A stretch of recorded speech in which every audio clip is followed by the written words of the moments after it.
that they may take our lives, but they'll never take our freedom.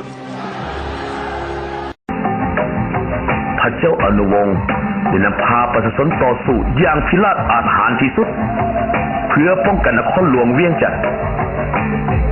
แต่สุดวิสัยพวกเขามีกำลังหลายและอาวุธก็ทันสมัยกว่ากองทัพที่เข้าส่งมานั่นน่ะมันมีฮอต8กองทัพเทียบใจของพวกเขานี่มันต่ำ1กับ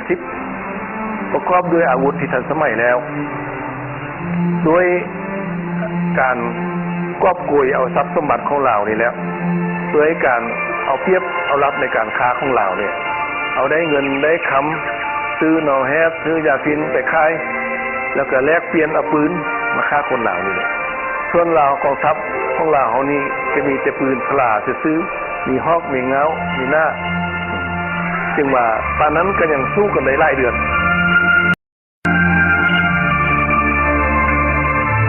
เมื่อเขาได้ไสยชนะแล้วก็สั่งจูดเผานครหลวงเวียงจันทน์ให้เกลี้ยงเหลือเพียงเท่าฐานและก็ขนเอาทรัพย์สมบัติอันล้ำค่าของลาวไปหมดมรดกทางด้านปัญญาสถาปัตยกรรมประติมากรรมจิตรกรรมศิลปกรรมวรรณกรรมทั้งเอกสารด้านประวัติศาสตร์เป็นหลายห้อยเกวียนมีแต่สิ่งหนึ่งสิ่งเดียวที่